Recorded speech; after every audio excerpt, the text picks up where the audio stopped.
আমি সরাসরি আলোচনায় যেতে চাই। জনাব রাশেদ খান, আপনার কাছে আসি যে রাষ্ট্রের সার্বভৌমত্ব রক্ষার দায়িত্ব নিশ্চয়ই সরকারের। আমরা এখন তথ্য আগ্রাসনের শিকার হচ্ছি ভারতের পক্ষ থেকে। ভারতের বিজেপি নেতারা বাংলাদেশ বিরোধী প্রায় প্রতিদিনই ষড়যন্ত্রমূলক নানান বক্তব্য দিয়ে যাচ্ছেন। বাংলাদেশের মানে সরকারি ভাবে বলি যে আসলে পদক্ষেপের জায়গাগুলো আসলে কি দেখছি? ধন্যবাদ আপনাকে। যারা দেখছেন সবাইকে গণ অধিকার পরিষদের পক্ষ থেকে শুভেচ্ছা। পদক্ষেপ বলতে সরকারের পক্ষ থেকে ইতিমধ্যে ভারতীয় হাই কমিশনার তাকে তলব করা হয়েছে এবং সরকার তার জায়গা থেকে ভারতের যারা সংশ্লিষ্ট অথরিটি সেই অথরিটির সাথেও কথা বলেছে এবং প্রতিবাদ লিপি দিয়েছে। সরকার পদক্ষেপ নিচ্ছে, কিন্তু এটি আসলে আরও বেশি কৌশলী হতে হবে, এটি আরও বেশি কূটনীতিক হতে হবে। দেখেন, এই সরকারের দুর্বলতা আছে। শুধুমাত্র যদি মনে করা হয় যে ভারতের টানা সমালোচনা করব আর এতেই বাংলাদেশের যে স্বার্থ সেটি হাসিল করা যাবে, আমি মনে করি না। আমি মনে করি যে ভারতের সাথে যে ন্যায্যতার সম্পর্ক, ভারতের সাথে যে ধরনের আমাদের বোঝাপড়ার সম্পর্ক, সেটি স্থাপন করাও কিন্তু এই সরকারের দায়িত্ব। কারণ আমরা দেখেছি যে আওয়ামী লীগের আমলে আওয়ামী লীগ যে সম্পর্ক ভারতের সাথে তৈরি করেছিল সেটি ছিল স্বামী স্ত্রীর সম্পর্ক। এটি কিন্তু আওয়ামী লীগ প্রকাশ্যভাবেই কিন্তু বলেছে যে তাদের সাথে আমাদের সম্পর্ক স্বামী স্ত্রীর সম্পর্ক এবং রাখি বন্ধনের সম্পর্ক, শুধুমাত্র দেওয়ার সম্পর্ক। শেখ হাসিনা নিজেই বলেছিল যে আমরা ভারতকে যা দিয়েছি ভারত আজীবন মনে রাখবে। আসলে আমরা তাই দেখছি যে শেখ হাসিনাকে পৃথিবীর কোনো রাষ্ট্র তাকে কিন্তু আশ্রয় দেয়নি। একমাত্র ভারত অবৈধভাবে এখনো পর্যন্ত শেখ হাসিনাকে আশ্রয় দিয়েছে। আমার কথা হলো যে শেখ হাসিনা এখন বৈধভাবে নাকি অবৈধভাবে, সেটিও কিন্তু জানতে চাওয়া এই সরকারের দায়িত্ব। শুধুমাত্র রেড অ্যালার্ট জারি করে বসে থাকলে হবে না।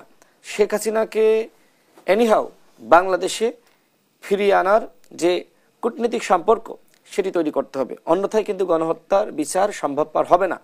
গণহত্যার মাস্টারমাইন্ড কিন্তু শেখ হাসিনা, গণহত্যার মাস্টারমাইন্ড ওবায়দুল কাদের, স্বরাষ্ট্রমন্ত্রী আসাদুজ্জামান খান কামাল এবং এই যে সাঙ্গপাঙ্গ যারা ছিল আরাফাত, হাসান মাহমুদ, বাহাদুর নাসিম, জাহাঙ্গীর কবির, তারা কেউ এখনো পর্যন্ত গ্রেপ্তার হয়নি। আমরা শুনছি যারা প্রত্যেকেই ভারতে পালিয়ে গেছে। এদেরকে ফিরিয়ে না এনে যতই আপনি ভারতকে নিয়ে বিষেধগার করেন, ভারতকে নিয়ে শুধুমাত্র জনতুষ্ট সমালোচনা করেন, এর মাধ্যমে কিন্তু কোনোভাবেই বাংলাদেশের স্বার্থ রক্ষা সম্ভবপর হবে না। সেজন্য আমরা যেটি সরকারকে বলবো যে যে পদক্ষেপগুলো ইতিমধ্যে নিয়েছে, যে ভারতীয় হাই কমিশনারকে তলব করা, ভারতীয় একজন সচিব তাকেও, আপনার পররাষ্ট্র সচিব সম্ভবত তাকেও তলব করা হয়েছিল। তো সরকার কিছু পদক্ষেপ নিচ্ছে, কিন্তু সব থেকে বড় যে পদক্ষেপ সেটি হলো শেখ হাসিনাকে ফিরিয়ে আনার বন্দোবস্ত করা এবং যে বন্দি চুক্তি আছে সেটির বাস্তবায়ন ঘটানো। এর বাইরে আমি মনে করি যত পদক্ষেপ নিক সেগুলো আসলে মেকি।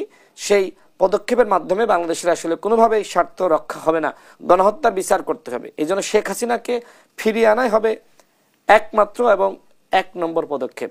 জি, শেখ হাসিনার যে সরকার বিরোধী অর্থাৎ অন্তর্বর্তীকালীন সরকার বিরোধী যে উস্কানিমূলক যে বক্তব্যগুলো সেগুলো ভারত সমর্থন করেন এমন একটি বিবৃতি আমরা গতকাল ভারতের পররাষ্ট্র মন্ত্রণালয় থেকে আমরা লক্ষ্য করেছি। এর বাস্তবায়ন কবে দেখব সেটা আসলে সময়ের ব্যাপার। কিন্তু ভারত বাংলাদেশ সম্পর্কে যে গত 4 মাসের যে প্রভাব সেটি কোন দিকে যাচ্ছে এখন পর্যন্ত আপনার কাছে মনে হয়? দেখেন, যতই তারা এই কথা বলুক না কেন, তারা কিন্তু বাংলাদেশ সরকারকে সহযোগিতা করছে না। তারা নানানভাবে সেখান থেকে ষড়যন্ত্র এবং চক্রান্ত করছে এবং এই ষড়যন্ত্রের সাথে সরাসরি জড়িত এবং বিজেপি নিজেই জড়িত, নরেন্দ্র মোদী নিজেই জড়িত। দেখেন, তার একজন নেতাকে দিয়ে সে সীমান্ত অবরোধ করছে, নানান ধরনের বক্তব্য, উস্কানিমূলক বক্তব্য দেওয়াচ্ছে। যদি এটি সরকারের বক্তব্য না হয় তাহলে ওই নেতাকে অবশ্যই বিজেপি বহিষ্কার করত। সেই শুভেন্দু অধিকারী এখনো পর্যন্ত বহিষ্কার করে নাই। এবং একই সাথে দেখেন যে বিজেপির অন্যান্য নেতারাও কিন্তু বিভিন্ন সময়ে বাংলাদেশকে নিয়ে নানান ধরনের চক্রান্তমূলক বক্তব্য দিয়েছে। আমার কথা হলো যে শেখ হাসিনা সেখানে বসে প্রতিনিয়ত তিনি অডিও ফাঁস করছেন। তাকে কেন বিজেপি সরকার তলব করছে না? তাকে কেন হেফাজতে নেওয়া হচ্ছে না? তাকে আপনি একটি রাজপ্রাসাদে রাখবেন আর আপনি শুধুমাত্র বক্তব্য দিবেন যে আমরা আমাদের সরকারের মাধ্যমে এই বক্তব্য প্রদান করাচ্ছি না। তিনি নিজেই তার ডিভাইস ব্যবহার করার মাধ্যমে এ ধরনের বক্তব্য দিচ্ছেন। এটি আসলে খুবই হাস্যকর। আমরা মনে করি যদি ভারত মনে করে বাংলাদেশের সাথে তারা যথোপযুক্ত সম্পর্ক তৈরি করবে, ন্যায্যতার সম্পর্ক তৈরি করবে, জনগণের সাথে জনগণের সম্পর্ক তৈরি করবে, তাহলে অবশ্যই ভারতের উচিত এখন শেখ হাসিনাকে বাংলাদেশে ফেরত পাঠানো এবং একই সাথে শেখ হাসিনা সেখানে আশ্রয় নেওয়ার পরে কিভাবে এইভাবে একের পর এক অডিও ফাঁস করার মাধ্যমে বাংলাদেশের যে জনগণের সরকার সেই সরকারের বিরুদ্ধে ষড়যন্ত্রে লিপ্ত হচ্ছে। আপনি দেখেন যে আগামীকাল 14 ডিসেম্বর শহীদ বুদ্ধিজীবী দিবস এবং 16 ডিসেম্বর এই দুটি দিবসকে কেন্দ্র করে আওয়ামী লীগ কর্মসূচির ঘোষণা করেছে। এর আগে আমরা দেখেছি যে 10 নভেম্বরকে কেন্দ্র করে আওয়ামী লীগ কিন্তু মাঠে নামার পায়তারা করেছিল এবং বিভিন্ন জায়গায় তারা কিন্তু মাঠেও নেমেছিল। এখন শেখ হাসিনা একের পর এক অডিও কেন ফাঁস করে? তার নেতাকর্মীদেরকে চাঙ্গা করার জন্য, যেহেতু তিনি ভারতে বসে প্রেস কনফারেন্স করতে পারেন না, যেহেতু বাংলাদেশের কোনো মিডিয়া সরাসরি তার বক্তব্য প্রচার করার কোনো সুযোগ নাই, এই জন্য একটি ষড়যন্ত্রের ছক তৈরি করেছে যে অডিও ফাঁসের নাটক, তার একজন নেতার সাথে একজন কর্মীর সাথে তিনি এইভাবে নাটক মঞ্চায়ন করছেন আর সেগুলো বাংলাদেশের মিডিয়া সুন্দরভাবে ফলো করে প্রচার করছে। বাংলাদেশেও তো আমরা দেখেছি হাসিনার পেতাত্তা মিডিয়া কর্মীরা, হাসিনার পেতাত্তা মিডিয়ার মালিক, এখনো পর্যন্ত কিন্তু গণমাধ্যমের সংস্কার হয়নি।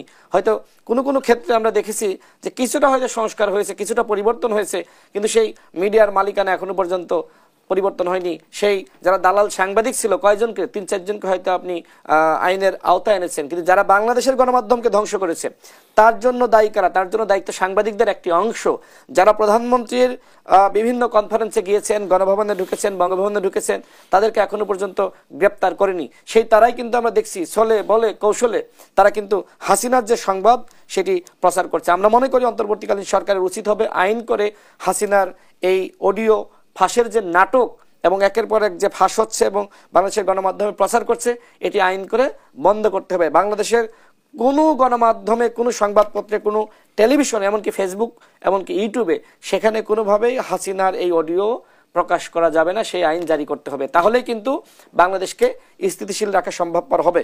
অন্যথায় যে আগামীকাল এবং 16 ডিসেম্বর তারা যে মাঠে নামতে চায়, এখন তো সবার মধ্যে একটি দুশ্চিন্তা, সরকারও এক ধরনের দুশ্চিন্তার মধ্যে পড়ে গিয়েছে। এখন কি মাঠে তাহলে আমরা থাকবো নাকি থাকবো না? আপনি জানেন যে 10 নভেম্বর আমরা কিভাবে প্রত্যেকটা জায়গায় পাহারা বসিয়েছি, কিভাবে আমরা প্রত্যেকটা জায়গায় আমরা কিন্তু ছিলাম।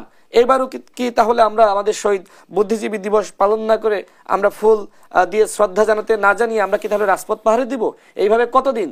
সুতরাং আমি মনে করি শেখ হাসিনাকে ফিরিয়ে এনে শাস্তির ব্যবস্থা করা এবং যারা গণহত্যার সাথে সরাসরি জড়িত, যাদের ইন্ধন ছিল, আমরা তাদেরকে কিন্তু চিনি, জানি, আমরা দেখেছি তারা কি ভূমিকা রেখেছে, তাদেরকে ভারত থেকে অবশ্যই ফিরিয়ে আনতে হবে। এটি এই সরকারের একমাত্র পথ, একমাত্র পদক্ষেপ। এর বাইরে যতগুলো পদক্ষেপ নেবে আমি মনে করি সেগুলো খুব বেশি কার্যকরী হবে না।